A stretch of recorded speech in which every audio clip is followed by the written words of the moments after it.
자, 우리가 전번 시간까지 강의는요, 모니터 및 메인보드를 구성하고 있는 수동소자, 즉 RLC, 그 다음에 IC로 이루어진 수동소자에 대한 종류 및 그 다음에 동작 원리, 그런 부분을 우리가 학습을 했습니다. 오늘 강의는요, 메인보드를 우리가 점검하고 고장 수리하기 전에 우리가 고장 발견한 소자 중에서 제일 우리가 솔더링, 디솔더링이 어려운 부분이 바로 리드가 사방으로 뻗어 있는, 아주 촘촘히 뻗어 있는 그런 QFP 타입의 소자와 볼랍 형태로 이렇게 구성되어 있는 BGA 소자에 대한 솔더링, 디솔더링에 대해서 지금 수리를 입문하시는 분들이나 아니면 수리를 하고 계신 분들 중에서 굉장히 많은 불량 요인을 일으키는 어떤 우리가 작업 중에 하나가 바로 이런 것들이다. 그래서 이런 것에 대해서 우리가 효율적인 수리 접근 방법이 뭐냐, 그런 부분들을 한번 우리가 다시 리뷰하는 차원에서, 물론 예전에도 여러분들이 한번 강의를 해드린 적이 있었는데 다시 리뷰하는 측면에서 이것이 왜 중요한가를 한번 언급을 하고 강의를 진행하도록 하겠습니다. 자, 그러면 QFP 타입 소자 또는 BJ 타입 소자 불량 시 효율적인 수리 접근 방식이 뭐냐를 한번 정의를 내리고 진행하도록 하겠습니다. 메인보드, 모니터, 노트북, TV, 각종 주변기기 등의 모든 전자기기들은 소형화, 경량화, 집적화, 고성능화, 생산성 향상의 목적으로 전자소자들이 BGA화되고 있어 제품 설계 및 생산 시 적용되고 있다. 예를 들어 요즘 출시되는 전자기기의 경우 SMD 타입 소자에서 BGA 타입화되어 소형화 및 고성능화 추세가 되고 있다. 그러나 저가 제품의 경우 여러 부품을 하나로 통합한 QFP 타입 소자와 BGA 소자를 혼용해서 사용한다. 그러므로 BGA 타입의 소자와 QFP 타입의 소자가 실장된 전자기기를 수리하기 위해서는 고난도 수리 기술이 요구되고 있고, 특히 BGA 소자 수리 시 반드시 BGA 리웍 장비가 필수적으로 구비되어 있어야 수리가 가능하다. 다양한 고장 제품 수리에 실무 적용 전 QFP 타입 소자 탈부착 연습은 정상 동작되는 PCI 랜 카드의 랜칩을 가지고 연습을 하고, BGA 소자 탈부착은 정상 동작되는 사양이 낮은 그래픽 카드의 GPU 및 그래픽 메모리를 이용하여 많은 연습과 숙달을 통한 노하우 축적이 되어야 원활한 수리에 도전할 수 있다. 자, 요것이 이제 효율적인 수리 접근 방식인데요. 지금 우리가 수리를 하고 있는 굉장히 오랫동안 수리를 하고 있으신 분들도 지금 이런 다리가 많은 소자라든가 BGA 타입 소자를 수리를 할 때 많은 불량을 지금도 가지고 있습니다. 저 역시도 마찬가지고요. 어떤 칩셋 패드가 손상이 된다든가 아니면 PCU 패턴에 있는 패턴들이 끊어진다든가 들뜬다든가 이런 부분을 위해서 2차적인 불량 요인을 가지고 간다, 그런 거죠. 그래서 지금 우리가 이제 예전에 여러분들이 늘상 해왔던 PCB 홀에 리드를 삽입해서 뒷면 회로 쪽에서 솔더링하는 IMD 타입 부품에서 이제 표면에 이제 회로에다가 SMD 타입의 표면 실장 부품을 실장하는 그런 소자들의 불량 솔더링을 많이 했을 거예요. 뭐 띄고 탈부착하는 그 작업들은 여러분들이 많이 해와서 많이 숙달되어 있는데, 다리가 특히 많은 부품이라든가 BJ 타입 부품을 갖다 아직까지는 여러분들이 수리를 해본 경험이 많지 않으신 분도 꽤 있을 겁니다. 그래서 이게 왜 중요하냐면 지금 이렇게 BJ 타입 부품으로 이렇게 적용된 것들은 보통 제품들이 고가예요. 노트북들도 지금 울트라북 같은 경우 지금 굉장히 노트북들이 지금 아주 소형화, 경량화 되어 있지 않습니까? 그런 타입 제품들을 갖다가 수리할 때 고가의 제품이기 때문에 잘못해서 불량을 일으켰다. 그러면 특히 이제 태블릿이라든가 스마트폰이라든가 노트북은 비표준화 제품이기 때문에 아무 부품이나 맞지가 않습니다. 그렇다 그러면 결론적으로 뭐냐? 여러분들이 보드를 구하거나 못 구한다면 실질적으로 고객이 수리를 맡긴 제품에 대해서 배상이 요구가 된다는 얘기지, 배상이. 그러면 한두 푼도 안 하는 거, 뭐, 여기서 뭐 몇십만 원 또 내지는 뭐 수백만 원에 이르는 제품을 갖다 여러분들이 보상을 해주면 안 되는 그런 상황이 있기 때문에 굉장히 큰 문제를 야기시키고 있는 거죠, 어떻게 보면. 그래서 여러분들한테 늘 당부하는 얘기가 뭐냐면은 이런 작업의 고장 수리를 여러분들이 실질적으로 맡아서 실무 수리하기 전에 특히 이제 BJ 타입 소재라든가 다리가 많은 부품들의 소자를 여러분들이 탈부착하는 연습들을 무지하게 많이 해야 된다는 얘기죠. 예를 들어서 경험자들이 어떤 다른 거는 가르쳐 줄 수 있지만 이런 소자에 대한 솔더링, 디솔더링 방법은 알려 줄 수가 없는 거죠. 왜냐하면 여러분들이 많은 경험을 해서 그것이 어떻게 되면 이런 문제가 야기가 된다는 것을 여러분이 실질적으로 경험을 하고 그런 부분들을 나름대로의 어떤 빅데이터를 구축해야만이 이런 수리가 원활하게 된다는 거죠. 그래서 달인이라고 하는 사람들도 굉장히 많은 실패 요인을 갖고 이렇게 이제 뭐 어떤 원활한 수리를 하는 거죠. 예전에 제 지인이 그 한 말이 하나가 있습니다. 노트북을 이 경지에 오기까지 자기가 물어준 것만 해도 솔직한 얘기로 한 100대 정도 된다. 100대 정도.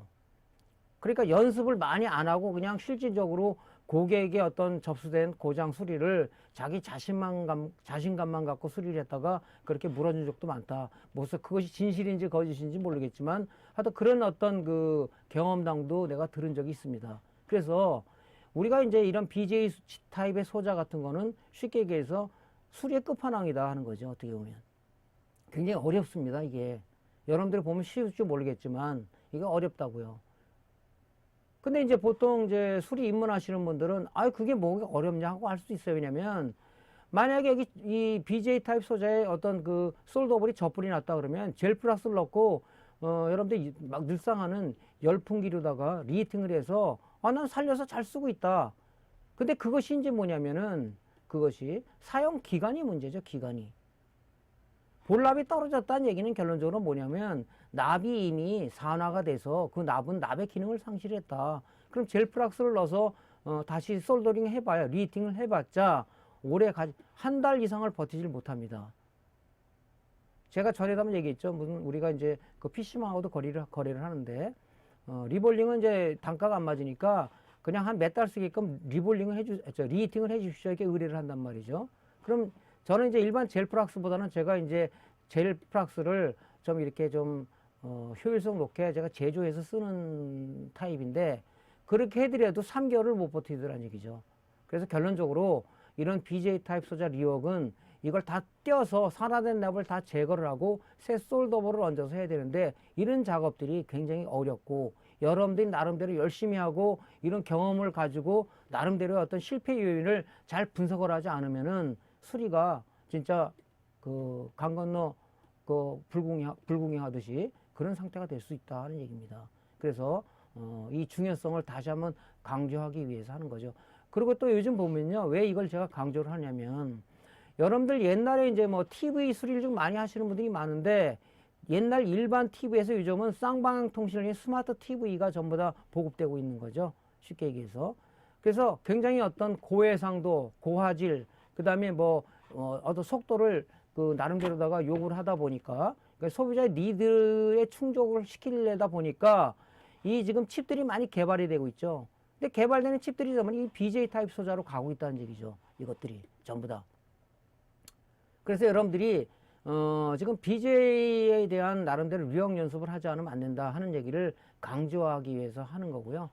또 여러분들이 여태까지 늘상의 어떤 뭐 표면 실장 부품이라든가 PCB 홀에 부품을 삽입해서 솔더링하는 그런 방식의 그런 그 솔더링, 디솔더링만 하다가 이런 거 접하면 이제 여기서 멈추는 경우 또는 그냥 여러분들이 수리를 포기하는 경우가 많아서 강조를 하는 겁니다. 이게 실패 요인들이 많아요. 요즘에 이제 나오는 이 PCB도 보면 종류들이 많잖아요. 보통 이제 우리가 TV라든가 아니면 노트북이라든가 이런 여러 기기에 쓰는 것들은 보통 양면기판, 다층 기판을 쓴단 말이에요. 다층 기판을. 그래서 우리가 여태까지 뭐 SMPS 같은 경우는 우리가 단면 기판이라 그래가지고 이런 PCB 뒷면에 이 회로들이 있는 거지만 지금 이런 것들은 보통 다층 기판을 쓴단 말이에요. 다층 기판. 그래서 PCB가 이렇게 다층으로 뭐 아주 그 정밀 부품 같은 건 12층까지 돼 있는데 이것을 이렇게 다 회로가 각자 이렇게 다른 거예요. 이걸 이렇게 압착을 해가지고 하나의 회로를 만들어서 기판을 만드는데 이렇게 두꺼운 기판 같은 건 나요. 그래도 기판이. 근데 뭐 양면 기판이라든가 3층이라 정도 되면 이 기판이 얇기 때문에 열을 잘못 갔을 때는 이 기판이 이렇게 휘어버리는 경우가 생긴다. 그럼 여기다가 BJ 타입 소자를 갖다가 솔더볼을 얹어서 리히팅을 해봤자 아니 미역을 해봤자 얘는 잘 붙질 않는다는 얘기죠. 그래서 이 PCB 특성도 굉장히 많이 타는 게 이 BJ 리역 작업입니다. 자, 서론이 길었습니다. 자, 그러면은 전자기기에 실장된 소자 유형을 잠깐 좀 살펴보겠습니다. 자, 여기 보시면요. 옛날에 이제 TV가 일반 TV에서 스마트 TV로 가면서 굉장히 어떤 옛날에 비해서 굉장히 심플해졌다. 왜? 여러 가지 부품을 하나로 통합한 이게 BJ 타입 소자로 가기 때문에 옛날에는 여기 여러 가지 부품이 역할을 하는 게 많았어요. 그래서 이제 보드도 크고 복잡했었는데 지금은 너무 간단해요. 그래서 뭐 옛날에 수리하던 사람이 요즘 또 보면 아, 이걸 이렇게 비싸게 받나? 하지만 비싸게 받고 안 받고를 떠나서 이 소자 설계 기술이 발달되고 이런 어떤 그 발달되다 보니까 이런 이제 BJ 타입 소자에다가 전부 다 여러 기능을 축적해서 우리가 이걸 메인 칩이라고 보통 얘기하죠. 이런 게 이제 전부 다 이런 식으로 BJ 타입 됐기 때문에 기판이 작아지고 소형화, 경량화, 집착화 추세에 따라서 고성능화의 추세에 따라서 이렇게 가고 있다는 얘기죠. 그래서 이 지금 이게 TV 메인보드인데요. 여러분들 많이 보셨죠? 여기 보면 지금 이게 메인 칩이 BJ 타입으로 되어 있고요. 그 다음에 이제 요즘 스마트 TV라고 그랬죠. 운영체제가 내장된 스마트 TV에는 eMMC라는 하나의 SSD 하드디스크가 여기 장착이 되어 있다. 이걸 eMMC 메모리라고 얘기를 합니다. SSD라고 보면 되겠죠. 여기에 운영체제가 들어가 있는 거고요. 우리 이제 운영체제라는 것은 이 메인 칩하고 운영체제 간에 어떤 임시 데이터를 저장하기 위해서 여기 메모리들이 이렇게 존재를 합니다. 이 메모리 역시도 BJ 타입이란 말이죠. 옛날에는 이제 뭐 우리가 SOP 타입에 여기 다리가 이렇게 양쪽에 나와 있는 걸 썼는데 요즘은 전부 다 이런 식으로 BJ 타입 부분이 많기 때문에 이런 것이 불량이 났다면 여러분들이 뭡니까? 리히팅을 해서 안 된다. 리히팅은 맥시멈 3개월이라고 보시면 돼요. 다시 재콜이 들어온단 말이죠. 그러니까 이런 것들은 우리가 이 부품을 떼어가지고 산화된 납을 제거한 다음에 다시 솔더를 얹어서 우리 여기다가 다시 솔더링 해줘야 된다는 얘기죠. 자, 이런 것도 있고요. 여기 보시면 이렇게 다리가 사방으로 나와 뻗은 이 소자의 타입을 우리가 QFP 타입이라고 얘기한다는 얘기죠. 이런 것들도 역시 뭐냐면 옛날에 다리가 조그만 걸 띄다가 이런 걸 갖다가 다시 떼어가 붙이려다 보니까 패턴이 일어난다든가 이것도 숙달이 되지 않으면 안 된다. 그런 얘기죠. 그러니까 이런 것들 SOIC 8핀짜리 이런 부품이라든가 아니면은 요 칩 콘덴서라든가 아니면 뭐 이게 다리가 있는 리드가 있는 이런 어떤 부품이라든가 이런 것들은 여러분들이 이제 숙달돼서 많이 하실 수 있을 거예요. 하지만 이렇게 다리가 요거는 그래도 낫습니다. 이런 것들은 여러분들이 하기가 좀 어렵다 하는 거죠. 그러면 여기 예전에 구형 메인보드는 복잡했죠. 왜? 일반 TV였었으니까. 운영체제가 개입되지 않은 방송 3사에서 보는 지상파를 오로지 우리가 받기만 한 단방향 통신 시대였기 때문에 그때 당시에는 뭐 구조가 그렇게 뭐 어떤 고기능을 요구하지 않았죠. 그러면서 집적화가 안 됐기 때문에 전부 다 부품들이 이렇게 BJ 타입이 거의 없는 이런 타입으로 됐었다는 얘기죠. 이게 메인 칩이죠. 이게 바로 QFP 타입 소자다. 이 다리가 굉장히 촘촘합니다. 여러분들이 웬간한 실력 가지고 얘를 띄고 붙이는 작업이 굉장히 어렵습니다. 그럼 메인 칩 불량이 없냐? 메인 칩 불량이 있어요. 그러면 이 부품 소자를 여러분들이 뭐 해외 사이트 구매를 한다든가 국내 셀러한테 구매를 해서 얘를 떼서 붙일 때 굉장히 많은 불량을 일으킨다 이거죠. 일으킨다. 이런 것들 뭡니까? 이것도 다리가 엄청 많죠. 이것도. 여기 메모리인데 이게 지금 보시면 이거는 이제 SOP 타입이라 그랬고 리드가 사방 양쪽으로 뻗은 이 소자 타입을 우리가 SOP 타입이라고 얘기합니다. 이것도 여러분들이 띄기가 굉장히 힘들어요. 우리가 늘상 해왔던 건 다리가 3발짜리라든가 요런 8발짜리라든가 아니면 이렇게 SMD 타입의 이런 부분들은 늘상 많이 해왔죠. 이게 어렵단 말이죠. 이런 소자도 굉장히 어렵죠. 띄기가. 그래서 이런 것들은 제가 앞전에 강조한 그 말씀처럼 여러분들이 많은 연습을 해야 된다. 또 그래픽 카드도 여러분들 많이 만지지 않습니까? 그럼 이게 GPU잖아요. 이게 비디오 메모리란 말이죠. 이런 것들이 지금 다 BJ 타입으로 됐다 얘기죠. 그리고 요즘 나온 이제 울트라북 같은 경우는 안에 내장 배터리가 상당히 크고, 보통 이 지금 그 메인보드들이 소자들이 전부 다 BGA화 돼가지고 SMD 타입 부분 이렇게 찾기가 그렇게 어렵습니다. 전부 다 BGA 타입 돼 있잖아요, 이렇게.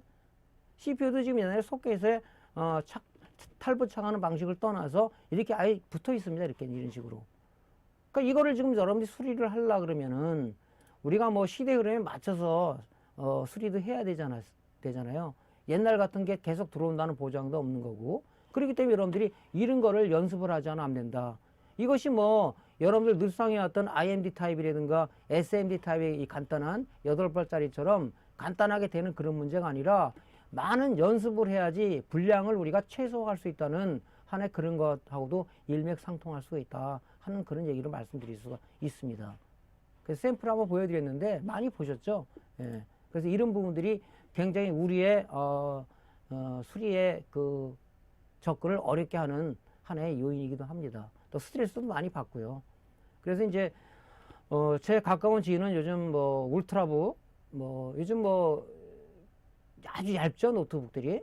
그런 것들은 뭐 불량도로 수리를 안 한다, 가능한 이런 얘기도 하시더라고요. 왜 그러냐면은 잘못 만졌다 문제 생기면 배상이 따르잖아요, 배상이.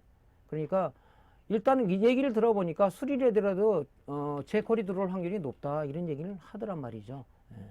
그래서 아마 여러분들이 이 얘기를 여기 이제 메인 칩을 떼어가지고 리볼링해서 다시 붙여서 작업하는 사람들 아마 이런 경험이 많을 겁니다.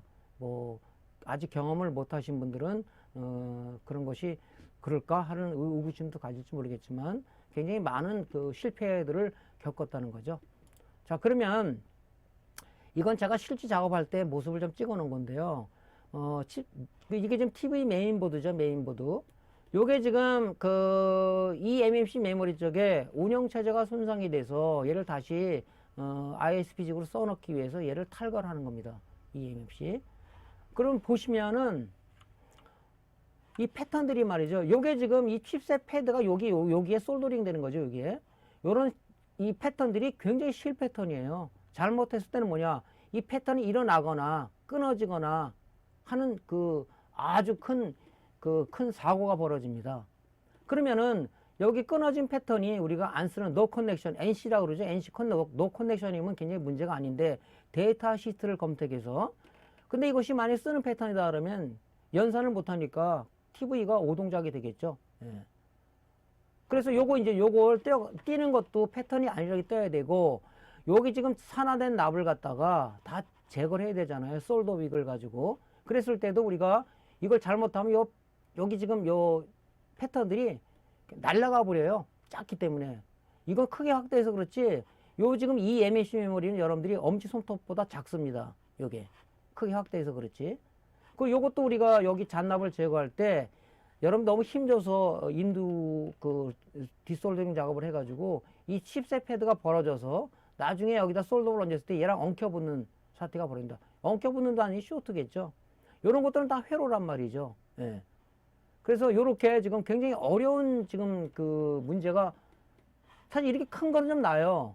요즘 eMMC 메모리 같은 거는 엄지손톱보다 더 적습니다. 이런 거 작업할 때는 진짜 더 어렵죠. 자, 그리고 요거 이제 요 SOP 타입의 부품이거든요. SOP 타입 부품.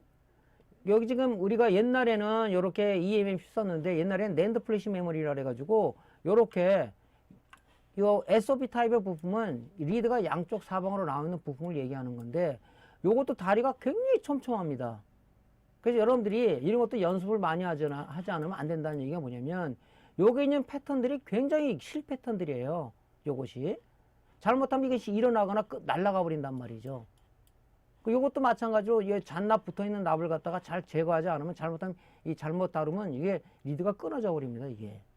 그래서 이런 것들이 굉장히 우리를 슬프게 하는 것들이죠, 어떻게 보면. 그래서 가면 갈수록 지금 추세 자체가 소형화, 경량화, 고성능화, 집적화가 되기 때문에 이제 이런 방식보다 이런 방식이 더 많이 나올 거다. 지금 계속 이렇게 나오고 있고요. 그래서 우리가 굉장히 지금 작업에 어려움을 갖고 있다. 예. 그런 얘기죠. 자, 그래서 이제 이런 작업을 하기 위해서는 여태까지 여러분들이 갖고 있는 장비들이 보통 보면은 이제 뭐 인두기라든가 아니면은 뭐 열풍기 이런 부분들을 많이 갖고 이제 작업을 했다 이 얘기죠. 근데 이런 작업을 하기 위해서는 우리가 이제 장비도 필요하죠. 근데 조금 전에 말씀드렸지만은 많은 연습을 해야 되는데 이제 실전에 돌입하기 전에 여러분들이 많은 연습을 할 때는 반드시 우리가 연습용 자재가 필요해요. 근데 여러분들 연습할 때는 불량난 자재 가지고 많이 하는데 불량 자재로 하는 것은 권장을 하지 않습니다. 왜? 지금 요 PCI 랜카드는 지금도 쓰고 있지만 요즘은 좀 많이 안 쓰죠. PCI 익스프레스 1으로 많이 슬롯이 바뀌어서 쓰고 있는데 지금 옛날에 이런 걸 많이 모아놓은 게 있을 겁니다. 그럼 여러분들이 작동 잘 되는 구형 메인보드 하나 컴퓨터를 가지고 있고 요런 부분이 있다면 여기 지금 렌칩이 QFP 타입으로 돼 있죠. 이게 QFP 타입이죠. 이게 리드가 사방으로 뻗은 거. 요것이 지금 이제 우리가 TV 메인보드에 많이 쓰는 부품 유형하고 많이 같아요. 요런 걸 떼가지고 다시 솔더링 해서 메인보드에 장착해서 랜카드가 먹힌다 그러면 여러분들이 잘 솔더링 한 겁니다. 근데 이거 꼈는데 랜카드가 인식을 못한다. 실패한 거죠. 그래서 요건 이제 요 QFP 타입은 랜카드 렌치까지 연습하는 걸 굉장히 좋아요. 이게 잘 작동되는 거. 또 그래픽 카드는 고사양들은 좀 비싸잖아요. 그러니까 여러분들 저사양 카드들 모아놓은 것들 작동 잘 되는 거 가지고 요게 지금 요 GPU가 우리가 이제 TV 메인보드에 메인칩 같이 이렇게 BJ 타입으로 돼 있어요. 요걸 떼가지고 여러분 리볼링을 해가지고 다시 붙였을 때 이 그래픽 카드 정상 작동된다. 특히 그래픽 카드는 우리가 3D 테스트를 해봐야 돼요. 3D 테스트. 그 3D 테스트 하는 우리 소프트웨어가 우리 그 구글링은 많이 있습니다. 걔를 통해서 했을 때 3D 테스트에 통과했다 그러면 뭡니까? 아, 내가 리볼링을 잘 했구나. 리옥 작업을 잘 했구나. 하고 우리가 인식을 할 수가 있는 거죠. 그래서 요런 BJ 타입 이 소자라든가 아니면 요런 부품들 자체가 굉장히 많은 우리가 큰 어려움에 있다. 그래서 요런 QFP 타입 소자, 그 다음에 요런 BJ 타입 소자, 또 요런 SOP 타입 소자는 요런 이제 여러분들이 정상 작동되는 자재를 가지고 많은 연습을 해야 된다 하는 얘기를 드리는 겁니다. 자, 그래서 이제 여러분들이 이제 이 작업을 할 때, 가능한 여러분들이 열풍기 갖고 작업하는 것은 나중에 실전에서 큰 도움은 되진 않아요. 그래서 항상 여러분들한테 장비를 사라 그럴 때는 꼭 무슨 내가 영업하는 사람처럼 그 말이 돼가지고 좀 조심스러운데요. 어차피 여러분들이 이 지금 업을 전문으로 하시려고 한다면 이런 장비들은 필요하다는 얘기입니다. 그래서 BJ 장비는 뭡니까? BJ 장비는 이런 BJ 소자를 갖다가 띄거나 붙일 때 쓰는 장비죠. 그래서 예전에는 이 장비들이 굉장히 비쌌어. 근데 요즘은 많이 좀 가격이 많이 내려갔더라고요. BJ 장비는 두 가지 타입이 있는데 적외선 방식이냐, IR 방식이냐, 열풍 방식이냐 있는데 저는 IR 장비도 있고 근데 지금 안 쓰는데 지금 열풍 방식으로 많이 씁니다. 근데 호불호가 많이 갈리는데요. 이 장비를 구할 때는 일단은 어떤 셀러의 평가라든가 그다음에 이거를 구매한 사람들의 어떤 평가라든가 평점이라든가 이런 부분 그 다음에 이제 우리 공식 카페나 아니면 다른 카페에 사용한 경력이 많은 사람들의 어떤 경험담이라든가 이런 걸 통해서 장비를 구입하시는 게 좋을 것 같습니다. 특히 이런 장비들은 50만 원 이상 고가이기 때문에 제일 중요한 것은 뭐냐면 국내 AS망이 있으면 더 좋겠죠. 하지만 AS망이 없다면 이 지금 안에 들어간 히타라든가 이런 것을 내가 구매를 할 수 있는가 이런 것도 우리가 구매 포인트에 중요한 영향을 미칩니다. 이게 히타가 고장났어. 만약에 하부 히타가 고장이 났다면 교체를 해야 되지 않습니까? 부품이 없다면 어떻게 하면 버려야 되잖아요. 그러니까 반드시 AS가 따르는 그런 우리가 부품들을 구입할 수가 있느냐 이것이 또 굉장히 중요한 구매 포인트가 될 것 같습니다. 자, 또 하나 핫플레이트가 있는데 핫플레이트를 하면 연상하는 게 이제 수리 입문하시는 분들은 우리가 이제 TV LED 바에 LED 패키지일 때 그 핫플레이트를 생각하는데 그 핫플레이트가 아니라 얘는 BGA 전용 BGA 리볼링 전용 그 핫플레이트예요. 이런 것들 있어야 되는데 사실은 저도 이게 있는데 이 가격이 80만 원대 이상이에요. 비쌉니다. 그래서 요걸 주로 안 쓰고 열풍기로다가 보통 여기 볼랍을 솔더볼을 얹었다 그러면 열풍기로다가 요거를 안착시키는 작업을 주로 많이 합니다. 보통 오래 하신 분들도 핫플레이트보다는 이제 열풍기로 많이 작업을 하시죠. 그 뒤에 한번 설명을 드리겠습니다. 자, 그 다음 리볼링 지그라는 게 반드시 필요하겠죠. 왜냐면 이게 지금 산화된 랩을 다 제거를 하고 여기다 솔더볼을 얹을 때 이 칩셋을 고정하는 장비가 필요해요. 이 지그가. 이게 리볼링 지그죠. 칩셋을 안착하면서 여기 지금 이 칩셋 패드에 볼이 잘 안착되게끔 볼랍을 안내해주는 이런 스텐실이 필요한데 이 똑같은 모델의 스텐실이 있어요. 보통 리볼링 하는 사람들은 보통 300개 이상을 갖고 있는데 이게 만약에 뭐 칩셋인데 이게 분명히 A-1이다 그러면 이 똑같이 얘도 A-1 이런 제작을 해서 판매한단 말이죠. 똑같은 걸 해줘야 이 볼이 요로 똑같이 들어가겠죠. 예. 그래서 그 해당 제품의 스텐실을 여기 칩셋에 리볼링 지그에 고정을 하고 스텐실 위에 얹는 상황에서 우리가 이제 볼랍을 갖다 부어야 된다는 얘기죠. 그래야지 그 볼이 여기 홈에 쏙쏙 들어갈 거 아니겠습니까? 그래서 리볼링 지그가 필요한데 리볼링 지그도 굉장히 여러 종류가 있어요. 종류가 있는데 좀 이 칩셋을 딱 잡아줄 수 있는 요 나사식으로 된 거 이런 것이 상당히 좋습니다. 그래서 저도 리볼링 지그를 옛날에 쓰다 보니까 허접한 것도 많더라고요. 근데 요즘은 이제 좀 더 좋은 것들 많이 나왔는데 그런 것들도 좀 여러분 고려해서 칩셋을 딱 고정해서 잡아줄 수 있는 그런 리볼링 지그를 여러분들 구매해 주시면 좋겠습니다. 자, 그다음 열풍기를 가지고 있죠.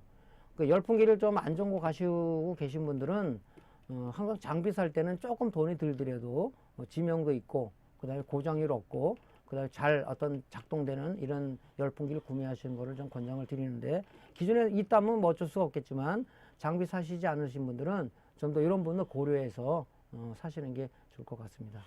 스텐실은 우리가 두 가지가 있어요. 저는 주로 만능 스텐실을 쓰는데 여기 지금 리볼링 지그에 보면 이렇게 나사가 네 군데 있죠. 이 스텐실을 고정해서 쓰는 고정 스텐실이 있습니다. 근데 저는 사실 리볼링 지그를 이걸 쓰는데 만능 스텐실에다가 여기다 이제 요걸 얹혀서 요걸로 작업을 이게 편하더라고요. 그래서 고정식은 갖고 있지만 잘 사용을 안 합니다. 그래서 여러분들이 작업 환경에 따라서 여러분들이 손에 맞는 기구를 써서 뭐 불량이 없이 하면 뭐 그런 거 쓰시면 되겠죠. 고정형이 좋다, 뭐 만능이 좋다 이렇게 얘기를 할 수는 없습니다. 자, 그 다음에 이제 솔더볼이 필요하겠죠. 솔더볼은 이제 여기 스텐실에 보면 이게 만약 A-1 칩셋이다 그러면 요 스텐실도 A-1이란 여기 각인이 돼 있어요. 레이저로 각인이 돼 있는데 여기 보면 몇 미리 볼을 써라고 딱 명시가 되어 있습니다. 요 칩셋은 0.5볼을 써라, 뭐 0.6볼을 써라 돼 있어. 그 볼을 요 맞는 규격의 솔더볼을 찾아서 여기다 하시면 되겠죠. 자, 그래서 여러분들이 이제 장비 같은 경우는 한꺼번에 아마 구매를 하시려면 돈을 좀 드실 거예요. 하나하나 좀 장비를 구매할 때는 저는 그래요. 예전에도 뭐 그냥 남이 하면 따라하는 막 그런 습관을 하다 보니까 장비가 창고에 있는 장비도 있고 막 그래서 그 돈이 아깝더라고요. 그러지 마시고 장비를 하나 구매하실 때는 참 신중을 기해서 좀 하셔야 되겠다. 전에 ISP 지구도 얘기했었죠. 809F 모델 있고 809H 모델 있잖아요. 809F 모델은 모니터 수리에 최적화되어 있는 거고 809H는 모니터하고 TV를 같이 할 수 있게끔 돼 있는데 809F 모델을 갖고 있는 사람도 H 모델을 또 사야 되는 이중 투자가 되거든요. 그래서 안 사신 분들은 그런 것도 고려해서 809H 모델을 사라. 그죠? RT809H 모델. 그것이 이제 뭐냐면 가격은 뭐 한 20만 원 정도 하는데 우리가 양면성을 갖고 있다 보니까 예전 장비는 또 안 쓰고 그러면 뭐 돈이 낭비가 되는 거잖아요. 그런 측면에서 여러분들이 장비 살 때는 막 누구 따라하게 하지 말고 좀 신중하게 뭐 요즘 뭐 워낙 인터넷에 보면 많은 경험도 많이 올려놓지 않습니까? 유튜브도 마찬가지고 그런 걸 통해서 여러분들이 이제 하나하나 점검해 가면서 나름대로 체크 포인트를 가지고 구매하시는 게 좋겠다 하는 얘기를 드립니다. 제 경험담, 저도 초년 시절에는 뭐 이런 장비를 막 사고 싶다, 막 장부 욕심이 생겨서 막 뭐 두서없이 사다 보니까 막 이중 투자가 되고 괜히 돈 버렸다, 막 그런 나중에 후회하는 뭐 소일급 외양간 고치는 거죠. 어떻게 보면 그런 어떤 구매에 여러분들이 너무 초점을 맞추지 마라 하는 얘기를 당부드립니다. 자, 그래서 이런 장비를 여러분들이 좀 시간을 가지고 검토를 해가지고 구매를 하셔야 된다 하는 얘기 말씀드립니다.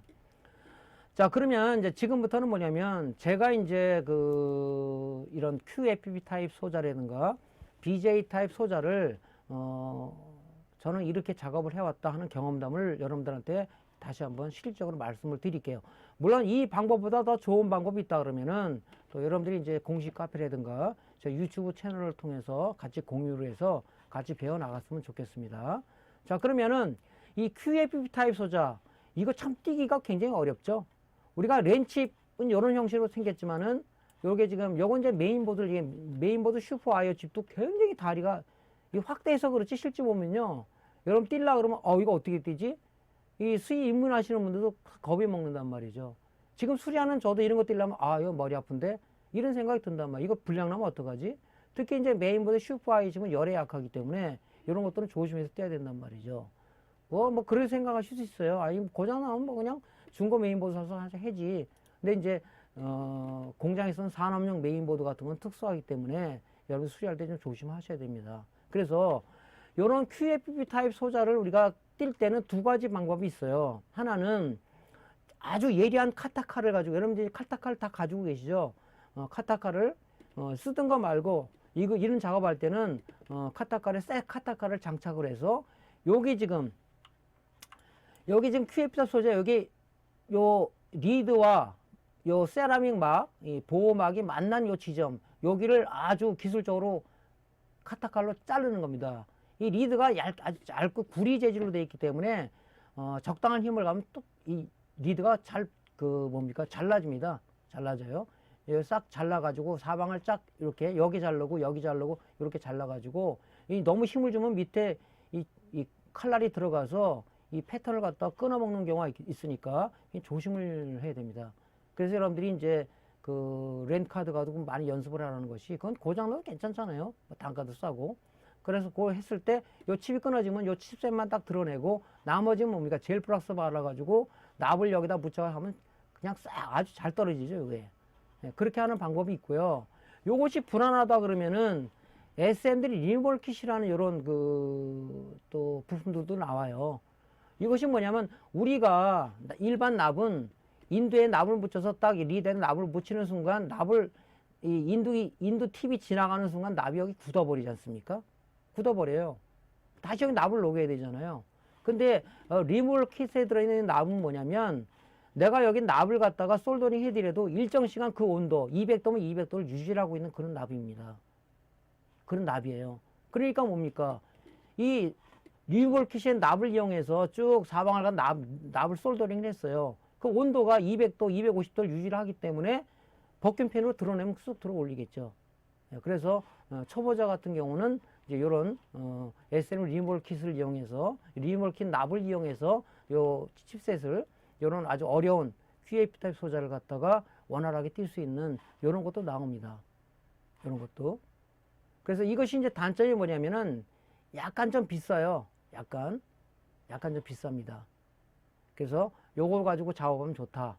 자, 그러면 QFP 타입 소자 패턴 손상합식 솔더링하는 노하우에 대해서 잠깐 좀 정의를 한번 내려보겠습니다.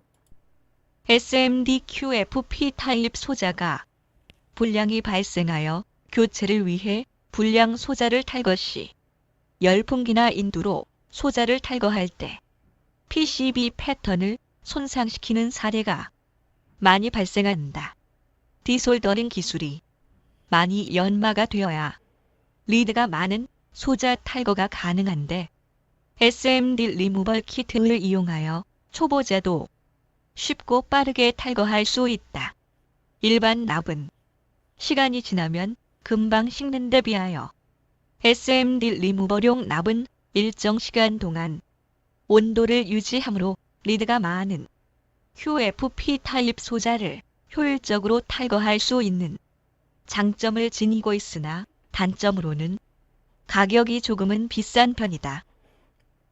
네, 그래서 이제 이런 걸 이용하시면 되고, 가격이 비싸더라도 이제 보통 우리가 해외 구매 사이트에서는 블랙 프라이데이라든가 특히 이제 알리익스프레스 같은 데는 광군절 11월 11일인가요? 그때 또 많은 세일을 합니다.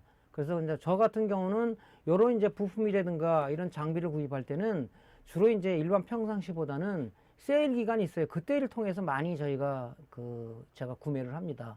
왜냐면 그때는 이제 대폭 세일을 하기 때문에 고가 장비도 뭐 30%, 40%막 이렇게 세일하고 그래요. 그래서 특히 이제 광군절 11월 10일이라고 블랙 프라이데이 12월부터 시작하나요? 그때 이제 뭐 알리뿐만이 아니고 아마존이라든가 이베이 쪽에서도 많이 하니까 그런 세일 기간을 그 세일 기간 같은 걸 여러분들이 검색을 해보세요. 구글링 해보면 구글에 뭐 언제 세일합니다. 누가 올려놓은 그런 자료들도 있으니까 그런 걸 통해서 좀 하시면 좋을 것 같아요. 그래서 이제 요즘 나오는 특히 이제 이런 TV 메인보드라든가 노트북이라든가 이런 전자기기들이 왜 더 잘 안 떨어지냐면요. 예전에는 유연납을 많이 써서 유연납. 납은 유연납과 무연납 두 가지가 있습니다. 이 말씀드렸죠. 유연납이 있고요. 무연납이 있어요. 무연납.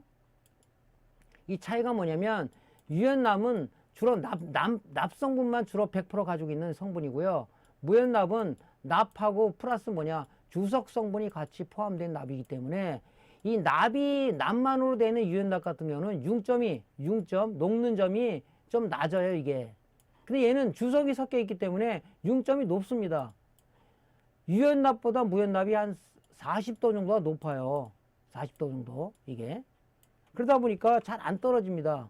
또 안 떨어지는 요인이 뭐냐면 납은 오래되면 산화가 되기 때문에 안 떨어집니다. 그래서 궁여지책으로다 어떻게 합니까? 젤 플락스를 여기 양쪽에다 싹 도포를 한 다음에 어떻게 합니까? 여러분들 다시 납을 갖다 여기다 솔더링 해가지고 여러분들 안간 입을 때 띄지 않습니까? 예. 그래서 요즘은 이제 법상으로다가 유연납은 못 쓰게 돼 있죠. 무연납을 써야 되는데 저 판매하는 것도 거의 무연납을 팔겠죠. 그래서 우리가 온도도 예전에 비해서 인두기 온도도 좀 더 올려야 되고 그런 측면을 우리가 써야 된다. 그렇게 더 뛰기가 힘들어진 거예요. 그러니까 이제 요런 리니버블 킷의 납을 이용해서 뛴다 그러면은 그래서 저도 이제 요걸 가지고 야 요거 좀 구할 수 없는 메인보드다 그러면은 전 이걸 씁니다. 이걸 써가지고 띄워가지고 작업을 하는데 항상 좀 이런 조마조마하죠. 이런 것 뛸 때는 경험하신 분들이 많을 거예요. 이거 지금 방송을 들으신 분들은. 그래서 이제 그런 좀 위험성을 가지고 있는 그런 소자들은 이제 리니버블 킷을 좀 아껴서 쓰는 거죠. 예. 그래서 요것이 지금 보면 납처럼 이렇게 부드럽지가 않아요. 하면 또 끊어집니다. 이게 좀 뭐라 그럴까? 뭐 재질이 좀 특수해요. 이게 부들부들하지가 않아요. 납이 뭐 철사처럼 좀 뻣뻣한데 잘못하면 똑 부러집니다. 여러분 조심해서 좀 쓰셔야 되겠죠. 이런 것들은. 자, 그러면 이제 우리가 BJ 타입 소자에 대해서 리역하는 방법을 칩셋을 탈거하고 붙이는 작업까지 한번 보겠습니다. 물론 여러분들이 이거는 지금 제가 노트북 갖고 했는데요. 이건 실제 이제 고객한테 들어온 걸 갖다 이제 작업하면서 찍은 건데, 여러분들은 이제 뭐냐면 이 고객한테 들어온 이거 가지고 작업하면 안 되잖아요. 물론 뭐 매장에 안 쓰는 노트북이 있다면 그거 가지고 작업하시면 되겠죠. 근데 요건 좀 위험 부담이 따르니까 조금 전에 말씀 연습용 자재 중에서 저사양 그래픽 카드 있죠. 그거 작업하시면 됩니다. 자, 먼저 우리가 작업할 때 지금 이 솔더링 납들은 전부 다 무연납을 쓴다고 그랬죠. 굉장히 납이 잘 안 떨어집니다. 어떤 데는 짜증나게 안 떨어져요, 이게. 그리고 이 PCB 재질이 좀 두꺼운 게 있고 얇은 게 있어요. 기판이 뭐 적층 기판을 쓰는데 몇 층 기판을 썼냐에 따라서 이 또 PCB도 약하기 때문에 그런 걸 고려해야 돼요.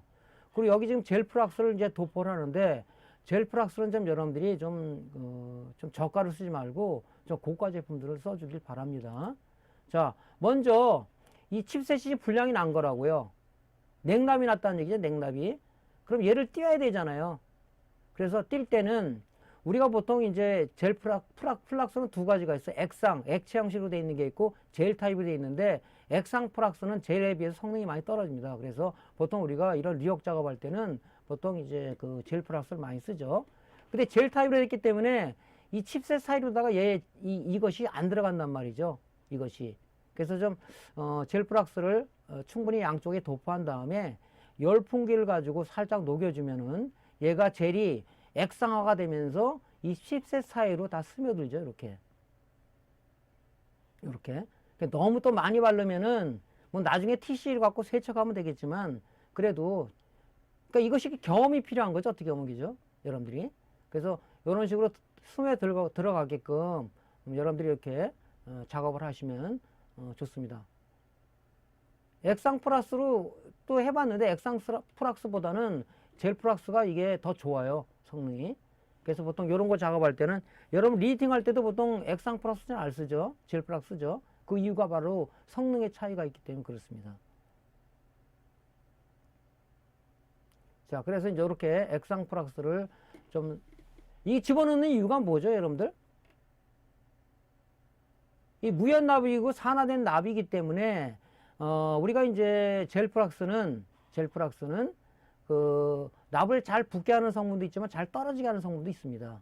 자, 그렇게 놓고 뭐 여러분들 열풍기 가지고 칩을 떼는데 그건 불안해요. 이걸 리역 장비를 해야 됩니다. 자, 얹혀놓고 이제 여기에 대한 온도 프로파일이 있어요. 여러분들 하다 보면은 나름대로 어떤 걸 이제 갖게 되냐면 이 제품은 몇 도에서 작업을 해야 된다. 이 그래프에 가든 몇 도에서 띄고 몇 도에서 붙여야 된다. 이런 것들 여러분들은 나름대로다가 구축을 해야 되는 거죠. 남이 주는 게 아니라 이 온도 프로파일은 여러분들이 작업하면서 예를 들어서 뭐 노트북 A 모델은 뭐 몇 도, 상부 몇 도, 하부 몇 도, 뭐 그래픽카드 어떤 모델은 상부 몇 도, 하부 몇 도, 이런 여러분들의 그 어떤 온도 프로파일에 대한 빅데이터를 여러분들이 구축해야 되는 거죠. 누가 주는 게 아니야, 이거는. 왜냐면 장비의 특성이라든가 여러분들이 그 작업 환경이라든가 어떤 그런 특성을 고려해서 이것을 여러분들이 만들어야지 남이 준 걸 가지고 물론 쓸 수는 있겠죠. 참고는 되겠죠. 그래서 이걸 하면서 여러분들이 그래서 경험하고 많이 연습을 해야 된다는 것이 바로 그겁니다. 잘못하면 온도를 높게 주면 이 PC가 휘어버려요. 휘어버리면 여기다가 칩 붙이더라도 어떻게 됩니까? 이 보드가 휘어지겠죠. 휘어진 보드에다 해봐야 아무 소용이 없는 거죠. 자, 이렇게 해서 이제 우리가 띄는 겁니다. 이렇게. 이걸 열풍기를 잘못했으면 이 패턴이 다 일어나 버린단 말이에요. 칩셋에 문제가 생겨요. 이렇게. 이 지금 뭐냐면 이건 냉납이 생겨서 어차피 얘를 이제 리블링해서 해야 된단 말이죠. 자, 이렇게 떼어냈어요. 그럼 이걸 그냥 하는 것이 아니라 이 이미 납은 납의 기능을 상실한 산화된 납이기 때문에 여러분 납을 다 제거를 해야 되겠죠. 그때는 뭐냐, 반드시 필수적인 우리가 자재가 바로 젤 플러스를 충분히 도포를 하는 겁니다. 도포를 하고 인두기에다가 이 실납을 충분히 묻혀서 이 끌고 다니면은 이 납이 이렇게 뭉쳐요. 이렇게. 이거 작업할 때 주의할 점은 뭐냐, 이 납에다가 인두기에 힘을 갖다 너무 가하면 이 칩셋 패드가 이 칩셋의 이 패턴들이 일어납니다. 그러니까 손에 힘을 빼고 어깨 힘을 빼고 힘 없이 그냥 슬슬 이 슬라이딩 하듯이 밀고 나가면 납이 이렇게 뭉쳐요. 요것도 지금 뭉친 납을 갖다가 떼어낼 때 물론 솔더기를 다 해야 되면 좋겠지만은 여기 납이 끌고 떨어져서 여기 이 부품에다 붙어버리는 경우가 있어요. 이것도 조심해야 됩니다. 이걸 제거를 해서 바깥으로 끄집어내야 되잖아요. 인등에 붙여서 갈 때 여기 이쪽에 부품이 떨어져 버린단 말이죠. 이게 붙어버리잖아요. 그런 것도 조심해야 된다. 자, 이런 식으로 하면 안 된다는 얘기죠. 가능한 이제 솔더잇 같은 걸 좀 많이 해가지고 쓰고, 요거의 노하우를 좀 알려드릴게요. 여기 지금 납을 갖다 바깥으로 다 끄집어내야 되잖아요. 그때는 여러분들이 솔더잇, 여러분들이 납 흡착 심지는 가격이 비싸잖아요. 자재 중에서도. 여러분들 폐전선 있죠? 구리전선. 그런 걸 많이 버리지 말고 갖고 계세요. 그걸 까가지고 있지 않습니까? 그때 이 납을 뭉칠 때, 납을 제거할 때 쓰면 굉장히 좀 효율적입니다. 그것도 옛날에 한번 얘기를 해줬는데, 이런 납 흡착 심지는 좀 가격이 비싸니까, 그런 폐전선에 구리를 가지고 가면, 그냥 99.9% 구리이기 때문에 잘 따라 붙습니다. 자, 여기 이제 납을 제거할 때도 마찬가지죠. 저는 이제 솔더 윅을 이렇게 좀 잘라서, 뭐, 통째를 가지고 손 하나 갖고 작업성이 떨어지기 때문에, 이런 솔더 윅을 이렇게 적당 크기로 잘라놨어요.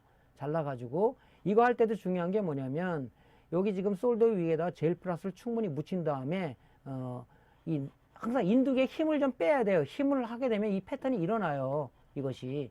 그렇기 때문에 힘을 뺀 다음에 힘을 가하지 말고 슬라이딩 하듯이 밀고 나가면 여기 있는 납들이 잔납들이 제거되죠.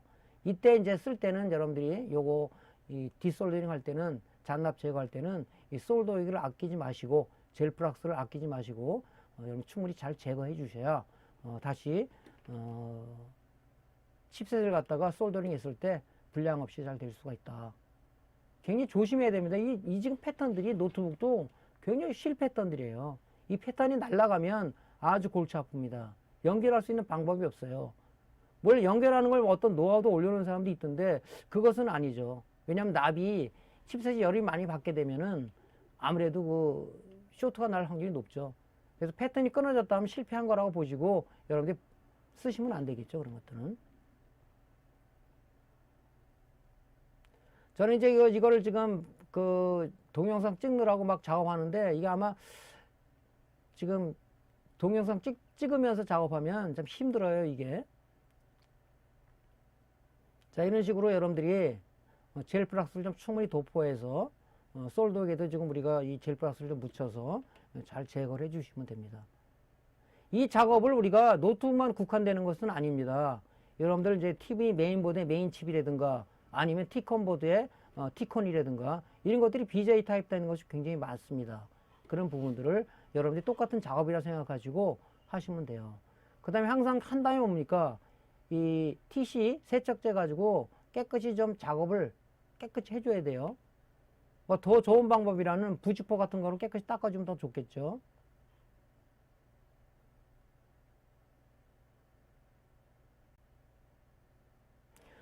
여기 지금 세척솔 갖고 세척을 하는데 이게 지금 세척을 하게 되면 나중에 이 솔에 이 젤 플락솜이 많이 묻어요. 그래서 항상 여러분들 이 사용한 뒤에는 뭐냐면 여러분들 TC 용액 있죠? 못 쓰는 유리병에 좀 충분히 담아가지고 빨아서 건조해서 좀 쓰십시오. 자, 여기도 지금 산화된 납이잖아요. 칩셋 패드에 지금 산화된 납이 엄청 많이 붙어 있죠, 지금. 예, 그래서 이제 요것도 이 젤 플러스는 납을 잘 뭉치게 하는 성분도 있죠. 자, 그래서 인두 팁에다가 납을 좀 충분히 묻혀서 이 칩셋 패드에 있는 산화된 납들을 이 슬라이딩 하듯이 인두 팁을 끌고 나가면 뭉칩니다, 이렇게. 그래서 요거 작업할 때도요, 여러분들. 요 지금 리볼링 지구를 사용하면 참 좋아요. 이 고정 지구. 어떤 분은 이거 없이 그냥 여기 이 바닥에다 놓고 하는데 이 손도 많이 뜨거울 뿐더러 작업이 안 좋아요. 그러니까 항상 요거 칩셋 패드에 있는 산화된 납을 제거할 때도 칩 리볼링 지구에 딱 이렇게 고정해서 이 나사로다 딱 조이는 게 굉장히 이 밀려나가지 않아요. 그러니까 이 지그를 이런 걸 좀 여러분들이 구입하시길 바랍니다. 자, 이런 식으로 해서 끌고 나가면 납이 딱 뭉쳐버리잖아요. 이렇게. 예. 바깥에 이렇게 떨어뜨리면은 됩니다. 자, 이거 전에도 한번 얘기했죠. 이 작업할 때 연기가 굉장히 많이 나요. 그래서 여러분들 특히 이제 BJ 뉴욕 작업할 때는 환풍 시설이 잘 돼 있어야 됩니다. 그래서 환풍 시설 만드는 것도 이제 그 유튜브에 제가 올려놨으니까 자작하는 거, 돈 들이면 또 이 뭡니까 환기구 설치하는 게 이제 돈이 많이 들잖아요. 예, 그러니까 여러분들이 그것도 그런 식으로 만들어서 이 연기가 코에 들어가면 여러분 건강에 굉장히 안 좋습니다. 엄청 많이 나요, 연기가. 자, 요거 긁을 때도 여러분들이 인두기에 힘을 빼야 돼. 잘못해서 힘을 주면요, 이 칩셋 패드가 이 간격이 벌어져서 옆에 나중에 붙어버립니다. 하여튼 이 잔납 제거할 때도 항상 이 인두기에 힘을 너무 가하지 말라는 것이 키포인트예요.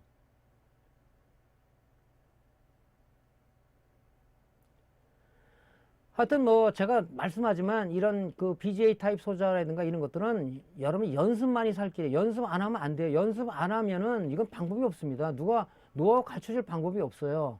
여러분들이 실질적으로 해봐야 됩니다. 해봐야 돼. 뭐 저보다 더 뭐 좋은 방법이 있다면 그 방법을 써가지고 뭐 인두 팁도 블레이드 팁이라고 그래가지고 널쩍한 팁이 있어요. 그래서 저는 그것도 써봤는데 불편하더라고요. 괜히 그게.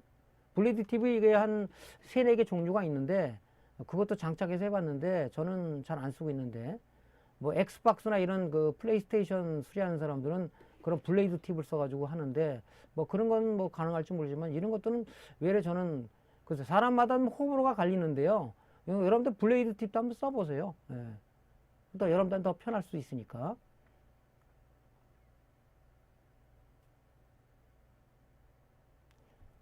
이렇게 쓸 때는 조금 전에 말씀드렸지만 이런 그 납 흡착 심지 솔더 이건 좀 아끼지 마시고요. 여러분들이 좀 충분히 해서 분량을 최소화할 수 있도록 해주시기를 부탁드립니다.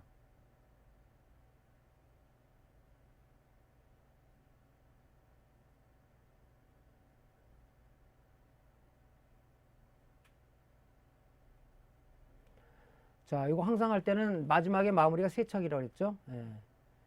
이게 지금 여러분들이 지금 요 세척소가 할 때 이 쓰고 나서 세척을 안 하면요, 이 세척할 때 다시 여기 붙어 있는 이런 젤 프락솜을 다시 묻는단 말이에요. 세척 효과가 없어요.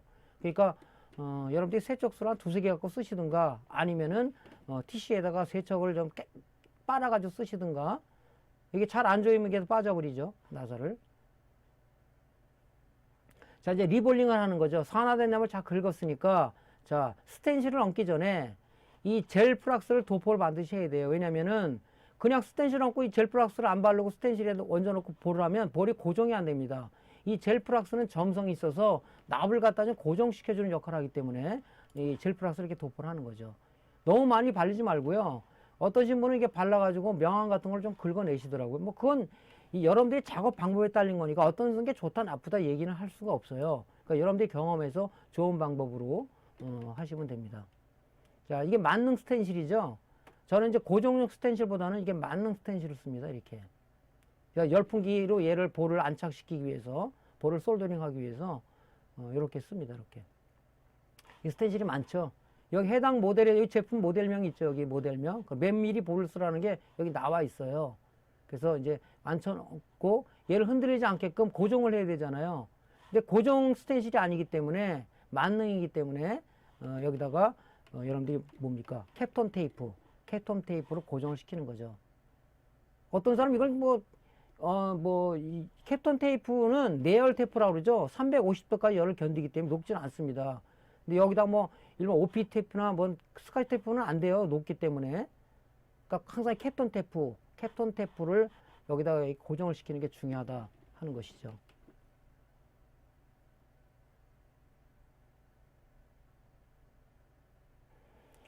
그 다음에 이제 이렇게 고정을 시켰으면은 이제 여기 젤 플락스가 밑에 칩셋 패드에 발라져 있죠. 그래서 여기 맞는 볼, 지금 여기 몇 미리, 0.6볼이네. 0.6mm라고 써 있죠. 0.6mm 볼을 갖다가 얹혀서 요 스텐실 안에 홈 안에다가 이 볼납들이 들어가게끔 이렇게 살살 흔들어 주든가 핀셋으로 여기다 마무리 시켜 주셔야 되겠죠. 이렇게. 이게 하다 보면 이제 볼이 지금 여기 빠져있는, 솔더볼이 지금 빠져있는 부분들이 많이 있어요. 그거는 이제 핀셋 뒷부분으로다가 아니면 이렇게 솔더 어시스트 가지고 이렇게 하나하나 그 구멍에다가 넣어주시면 됩니다. 참 신경 쓰이는 작업이죠. 그러니까 이런 거 하실 때 여러분들이 이제 지금 보니까 현미경들 많이 사셨더라고요. 그거 딱 장착해 놓고 모니터를 보고하면서 하면 더 좋겠죠. 예, 검사할 때도 그렇고. 그러니까 요즘은 이제 저 같은 경우 현미경을 놓고 이제 저도 눈이 이렇게 많이 안 좋아서 현미경 갖고 놓고 하면 상당히 좋습니다.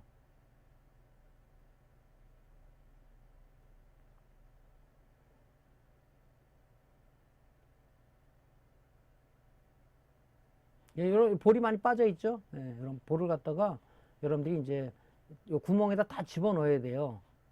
이 볼이 하나 빠져서 얘를 열풍기로다가 얘를 솔더링 했을 때 여기 하나 빠진 게 발생했다 그러면 요거 하나를 또 붙이는 것도 아주 진짜 스트레스 많이 받아요. 그 부분 하나 볼 얹혀서 다시 해줘야 되니까. 근데 그것도 여러분들이 이제 하다 보면은 숙달되다 보면 잘 할 수 있을 겁니다. 자, 이렇게 해가지고 이제 여기다가 저는 원래는 이제 핫플레이터로 하는 게 좋긴 한데 핫플레이터보다는 이게 사실 편하더라고요. 뭐 작업상의 방법이니까. 자, 그래서 이런 식으로 해서 이제 납을 갖다가 여기 칩셋 패드에 지금 젤 플락스가 안에 도포가 돼 있죠. 그러니까 이 납이 녹으면서 칩셋 패드에 딱 달라붙습니다.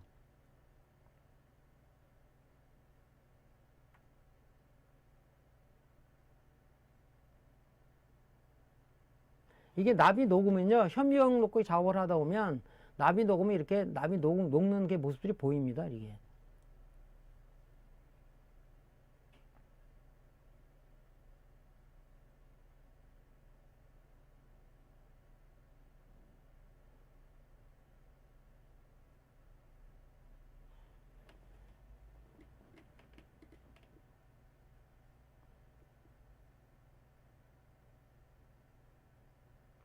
자, 이제 바로 이게 지금 이게 바로 뛰는 게 아니고요. 왜냐면 지금 납이 열이 받아 있기 때문에 지금 캡톤 테이프는 얘가 지금 식은 걸 확인하고 뛰는 겁니다.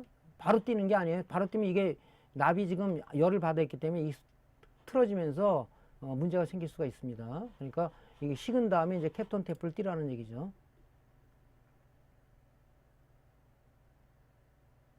자, 여기서 이제 하나 주의할 점이 뭐냐면은 이렇게 맞는 스텐실 쓰다 보면요.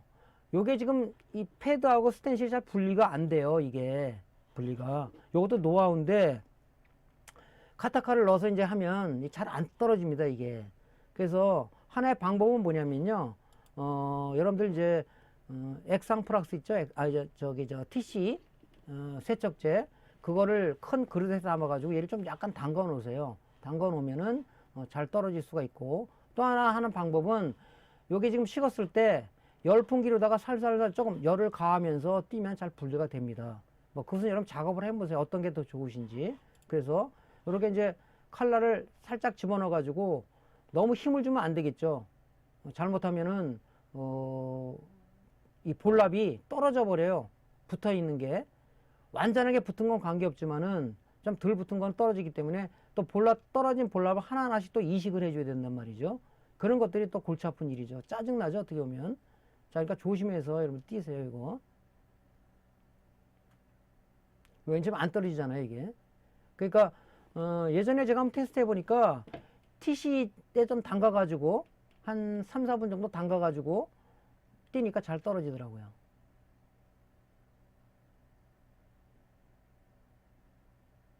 요 카타카를 이용한 뭐든 간에 여기 손상이 안 되게끔 잘 해야 됩니다. 이렇게. 잘 붙었죠, 지금. 이제 뭡니까? 붙여야 되잖아요. 지금 그 PCB에 붙어 있는 잔납도 제거했고, 칩셋 새 솔더블을 얹었어요. 그러면 여기다가 붙일 때는 반드시 우리가 솔더링 할 때도 여기다가 젤 플락스를 충분히 도포해 줘야 되겠죠. 이렇게. 그 다음 여기 보면 라인이 있어요. 여기 여름 붙이실 때 주의할 게 뭐냐면 1번 핀이 어느 쪽인가 여기 방향을 잘 봐야 돼. 거꾸로 붙이면 골치 아프겠죠, 이것도. 여기 지금 보면 마크가 돼 있죠. 여기도 마크가 돼 있어요. 그게 1번 핀이고, 여기 보면 네모 칸이 쳐져 있어요.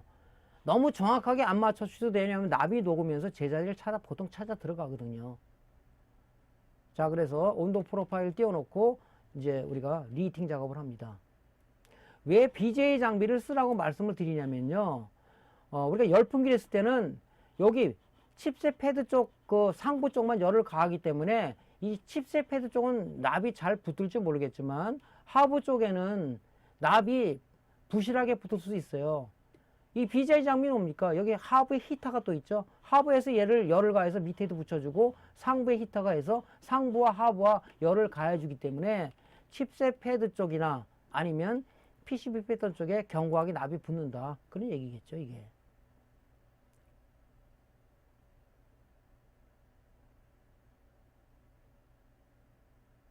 그래서 이제 여기 그 온도 프로파일 보면은 지금 히팅 단계에서부터 쿨링 단계까지 있습니다. 뭐 장비에 따라 좀 틀리겠지만요. 여기 뭐 온도 센서가 있어요. 온도 센서를 붙여놓고 작업하는 사람들은 작업 안 합니다. 이거 뭐 하다 보니까 뭐 귀찮고 그래서 이 온도 히터에서 여기 보는 것도 있는데 저는 센서를 안 붙이고 그냥 작업을 합니다. 뭐 정밀한 건 해야 되겠지만. 여기 보면 이게 지금 여기까지가 지금 쿨링 단계예요. 히팅 단계죠. 쿨링 단계 들어가면 이게 그 노즐이 위로 올라가죠, 이렇게. 그래서 여기서 열을 충분히 밑에서 식혀줍니다. 완전히 여기 지금 쿨링 단계죠. D7이 우리 장비에서 제 장비에서는 쿨링이 끝나면 이 노즐이 완전히 올라가 버리죠. 그때 이제 요게 분리를 시켜야 되겠죠, 장비에서. 중간에 이거 쿨링이 완전히 끝나는데 이게 여러분이 강제로 분리를 하게 되면 이게 칩셋이 패드에서 들쓸 수가 있어요. 그 불량이 나겠죠. 그래서 이렇게 꺼낸 다음에 충분히 좀 온도를 식히고요. 온도를 식힌 다음에 이제 간이 테스트를 하시면 되겠죠. 자, 요것이 이제 우리가 BJ 리역 불량난 칩셋을 탈거를 해서 그다음에 잔납을 제거하고 그다음에 칩셋 패드에 새 솔더볼을 얹어서 메인보드에 칩셋을 다시 솔더링하는 그런 BJ 장비를 이용해서 솔더링하는 방법을 1단계에서부터 끝단계까지 여러분들에게 알려드렸습니다. 그래서 여러분들이 이제 요 방법을 가지고 지금 불량난 그래픽카드 있죠? 그거 가지고 많은 연습을 좀 해서 붙여서 딱 장착을 하니까 제대로 돌아가더라. 3D 테스트 하니까 3D 테스트가 통과하더라. 그러면 내가 성공을 했구나. 그래서 요거는 몇 도에서 작업은 되겠구나. 그리고 열을 잘못 가하게 되면 이 칩셋 패드가요, 칩셋이 풀빵처럼 뽁뽁 튀어 올라와요. 그건 죽은 겁니다, 칩셋이. 그런 식으로 작업하시면 여러분들이 아마 많은 그 경험을 통해서 잘할 수 있을 겁니다. 자, 그 다음에 이제 이거 QFP 타입 소자든가 뭐 SOP 타입 다리가 여기 많은 것들. 요게 지금 우리가 메인 그 모니터 메인보드에 있는 그 스케일러, 메인 칩이죠, 이게 스케일러. 요것도 지금 불량이 나가지고 띄는 작업을 하게 되는데 작업이 두 가지라고 그랬어요. 카타카를 이용하는 방법과 조금 전에 말한 그 어떤 그 리볼 킷을 이용해서 두 가지 작업이 있는데, 먼저 카타칼로 하는 작업을 알려드리는데, 요것은 초보자들이 하기에는 좀 약간 부담스러워요. 왜냐면 이 잘못 카타칼을 힘을 줘서 요것이 밑에 기판까지 내려가서 이 패턴을 긁어먹는 경우가 발생이 된단 말이죠. 그래서 카타칼을 쓸 때는 여러분들 다 사무실에 가지고 있을 거예요. 이 작업할 때는 카타칼라를, 새 카타칼라를 끼고 여기 하나 작업하고 카타칼 그 앞에 부러뜨리는 거 있죠? 잘라가지고 다음 새 거를 껴서 여기 자르고 그런 식으로 작업하시는 게 좋겠죠. 자, 그래서 여기 지금 요 세라믹하고 이 리드 부분이 맞닿는 요 부분을 정확하게 해야 돼요. 여기라면 잘못하면 밑으로 이 칼날이 내려간단 말이죠. 그래서 이런 식으로 잘 동영상 찍으면서 제대로 못했는데요. 여러분들 여기 경계선을 좀 이런 식으로 긁고, 요 앞에 있는 칼날, 쓴 칼날은 잘라버리고 새 칼날로, 저는 그냥 썼는데 여러분들은 새 칼날을 쓰세요. 요게 지금 굉장히 가느다란 구리 재질이기 때문에 칼날이 좋으면 금방 한 번에 잘려버려요. 저는 지금 재활용했기 때문에 지금 여러 번 했죠. 예. 여러분 교육 차원에서 좀 하다 보니까 이렇게 좀 엉성하게 했습니다. 여러분들 이렇게 하시면 안 되겠죠. 여기 경계선 부분을 잘 조준해가지고, 정조준해가지고 잘 하셔야 됩니다. 이거를 안 하고 이렇게 그냥 뛰려면요, 여러분 열풍기가 뛰려면 진짜 한번 해보세요. 굉장히 어려워요, 어려워. 떨어지긴 나중에 떨어지겠지만, 뭐 이 패턴이 손상이 된다든가 아니면 뭐 다른 어떤 문제가 분명히 발생이 됩니다. 그래서 이 지금 이런 다리가 많은 소자 작업하는 것도 사실은 어렵습니다. 이게 쉬운 게 아니에요.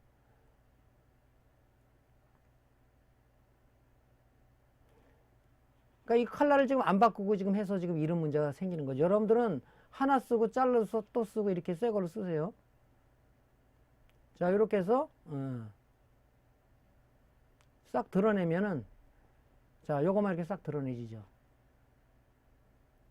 어차피 새 칩을 갖다가 이제 장착할 거니까, 솔더링 할 거니까. 자, 요 리드만 남잖아요. 젤 플라스를 도포해서 인두기로 쑥 밀고 나가면 아주 깔끔하게 떨어집니다. 요거 뛸 때도 주의할 점이 뭐라? 인두기에 항상 힘을 가하지 말라는 것이 키포인트입니다. 인두기에 힘을 주게 되면 이 패턴이 봐요. 이게 확대해서 그렇지 굉장히 실 패턴이거든요. 패턴이 옆으로 밀리거나 끊어져 버려요. 이게. 그래서 힘을 항상 인두기에 힘을 좀 빼라는 거하고, 항상 여기 긁어낼 때는 새 납을 여기 묻혀서 끌고 들어가면 깔끔하게 따라옵니다.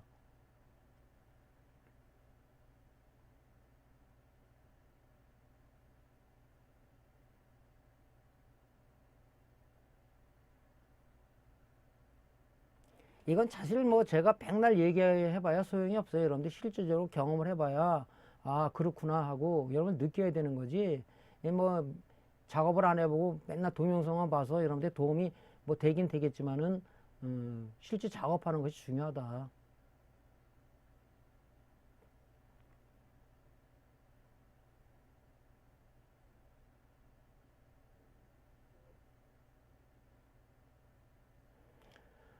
그 다음에 이제 잔납을 또 제거할 때, 솔더익 쓸 때도 마찬가지죠. 인두기에 힘을 많이 가하면 이 패턴이 끊어지거나 이 패턴이 밀려버린단 말이죠. 사실은 결방향대로 해주는 게 좋죠. 이 옆으로 미는 것보다 이게 패턴이 밀려나가니까 이런 식으로 솔더익을 이렇게 옆으로 미는 게 아니라 이는 쪽으로 이 결방향대로 하는 게 좋습니다.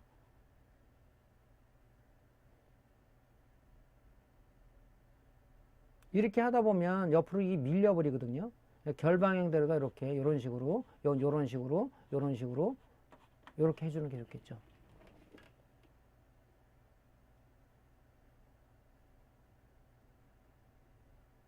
하여튼 이런 거 작업할 때는 여러분들 솔더 오일을 좀 아끼지 마시고 작업하세요.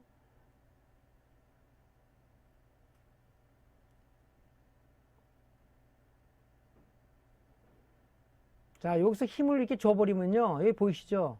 이제 패턴 하나 밀렸잖아요. 이렇게. 여기가.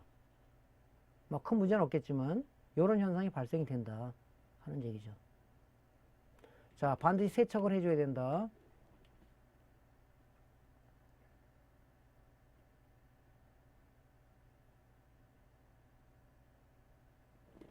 자, 이렇게 하면 지금 패턴 손상 없이 깔끔하게 좀 떨어졌죠? 예, 깔끔하게. 여기가 좀 약간 밀렸습니다. 여러분들이 이렇게 하면 안 되겠죠? 예. 자, 요것이 이제 카타카를 이용해서, 여러분들이 이제 그 탈거하는 방법이고요. 자, 요건 메인보드의 슈퍼 IO 칩인데, 리니버럴 킷을 사게 되면 여기 젤 프락스가 들어있다고 그랬죠. 이걸 사실 안 써도 돼요. 근데 이 들어있는 거 쓰는 거죠. 젤 프락스를, 리드 사방에다가 좀 충분히 묻혀 놓고요. 자, 그 다음에 이제 리니버럴 킷용 납을 갖다 써야 되겠죠.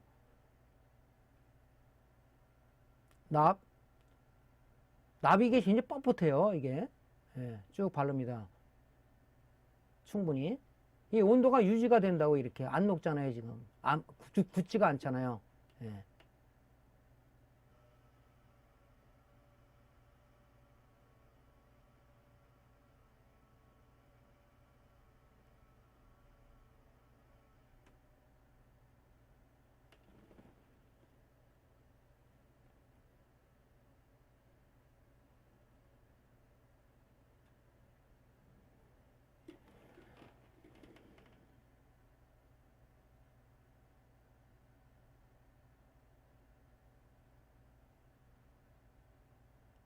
자, 이제 버튼펜으로, 저 보면 흔들흔들 되잖아요, 이게, 그죠? 예. 버튼펜으로 싹 드러내는 겁니다. 금방 떨어지잖아요. 그러니까 카타칼보다는 조금 뭡니까? 작업성이 좋아요. 카타칼은 좀 조심해야 되는데, 얘는 이제 금방 떨어지니까, 이렇게. 예. 지금도 온도가 지금 올라 있는 겁니다, 이게. 그러니까 온도가 유지되는 시간이 좀 상당히 좀 일반 납이 길더라고요. 자, 이제 뭐, 이거 했으니까, 이제 잔납을 이제 솔더 위으로 제거해야 되겠죠. 이것도 패턴이 굉장히 가느다라잖아요. 이것도 조심해야 된다고, 이게. 패턴이 밀리거나 아니면 끊어지지 않게끔, 인두기에 좀 힘을 좀 약간, 뺀 상황에서 아주 슬라이딩 하듯이 좀 부드럽게 작업을 하시면, 뭐 큰 여러분들이 그 실패 없이 하실 수 있을 겁니다.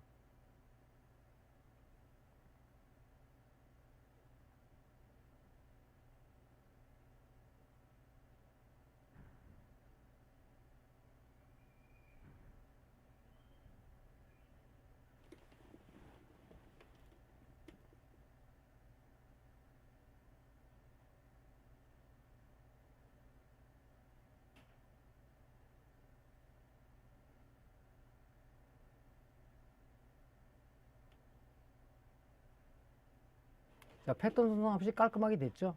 예. 그래서, SMD 리니버럴 킷이라는 요거는 상당히 좀 좋게 누가 개발하는 겁니다. 자, 이제 중요한 건 뭐냐면 다 뗐어요. 이제 칩을 붙여야 되잖아요. 붙일 때도 우리가 이거 하나하나 납땜하는 거 굉장히 어렵습니다. 이거 쉽게 납땜하는 방법을 지금 알려드리는 거예요. 이제 다 뗐으면은, 다 잔납까지 제거했으면은 납을 이용해서 붙여야 되잖아요. 자, 그럼 붙이기 전에 이제 젤 플러스를 충분히 도포한다 그랬죠. 자, 위치에 맞게끔 딱 올려놓고요. 올려놓고. 여기 납땜을 하나하나 하는, 이건 참 어려워요, 여기다. 요 리드 하나에다가 납 하나 붙이고, 이거 어렵습니다. 이렇게 하면, 이런 타입의 소자는 못 붙여요. 그러니까 젤 플러스를 도포하고 위치를 맞춰놓고, 일단은 여러분들이 뭐, 이 칩셋이 흔들리지 않게끔, 한 구탱에다 납을 하나 붙여서 흔들리지 않게 하는 어떤 작업도 중요하겠죠. 그런 다음에 뭡니까? 젤 플러스를 도포하고, 납을 갖다가 그냥 이 리드에다 전부 솔더링 하는 겁니다. 이렇게 솔더링을.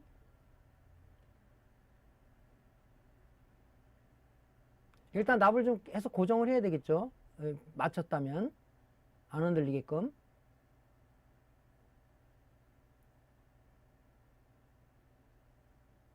자, 이런 다음에 이쪽에 그냥 쭉 그냥 다 납을 그냥 묻히세요. 이렇게 여기 솔더링 하시라고 리드에다가 이렇게.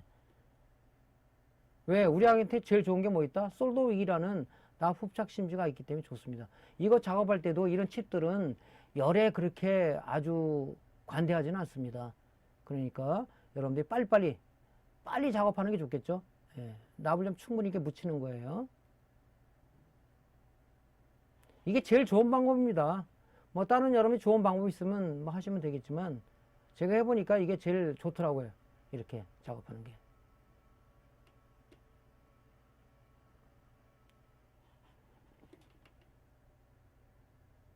자, 이런 작업할 때는 연기가 많이 나니까, 이 몸에 해로운 연기 많이 나니까 환풍 시설을 충분히 가동시켜 놓고 작업해 주시기 바랍니다. 자, 이렇게 다 리드에다가 사방 납을 다 이렇게 도포를 하는 겁니다. 자, 이제는 어떡하냐? 솔더 윗 갖고 이제 여기 엉켜 붙은 납들을 제거를 해서 하나하나 이제 작업을 해주시면 되겠죠. 이때 작업할 때도 솔더 윗에다가 젤 플락스를 좀 충분히 묻혀서 작업해 주시면 좋습니다. 이렇게 여러 번 작업해 줘야 되겠죠.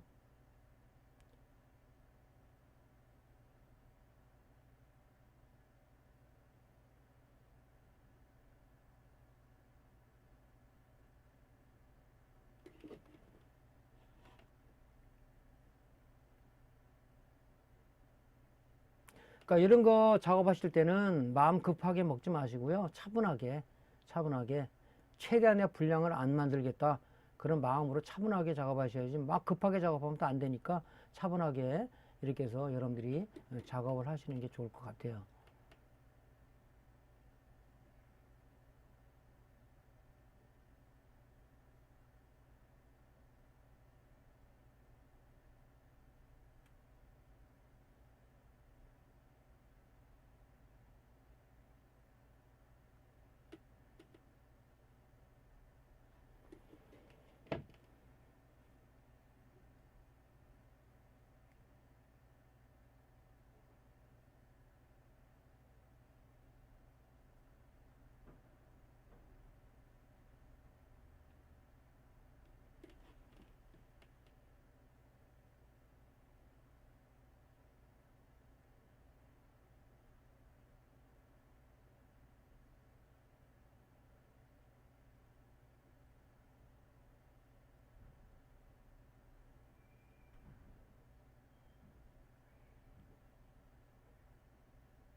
자, 이런 방식을 통해서 여러분들이 이런 QAP 타입 소자도 많은 연습을 해보시기 바랍니다. 요거 이제 동영상을 찍다 보니까 이렇게 뭐 좀 엉성하게 된 부분도 있는데 여러분 양해 좀 해주시고요. 이런 식으로 작업을 하시면 된다는 작업 방법을 여러분한테 알려드린 거니까 그러니까 이런 거 작업할 때는 중요한 게 뭐냐면요. 눈이 좋으신 분들은 괜찮겠지만 현미경 여러분이 많이 갖고 계시잖아요. 현미경을 통해서 작업하면 굉장히 작업하기가 좋습니다. 리드 맞추는 것도 그렇고 그러니까 그 현미경 가지고 있는 장비들을 이런 작업할 때는 최대한 활용을 해서 작업하시면은 굉장히 좋을 것 같다는 얘기를 드립니다.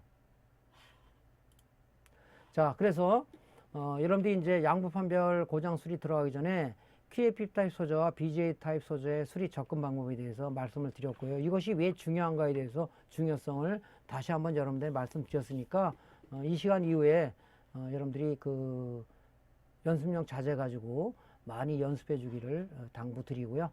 그래서 여러분들이 분량 없이 원하는 작업이 될 수 있도록 잘해 주기를 간곡히 부탁드립니다. 자, 오늘 강의를 여기까지 해서 마치고요. 다음 시간에 다음 강좌를 이어가도록 하겠습니다. 자, 오늘 강의 들은 고생 많으셨고요. 구독, 클릭, 좋아요, 알림 설정 부탁드리겠습니다. 감사합니다.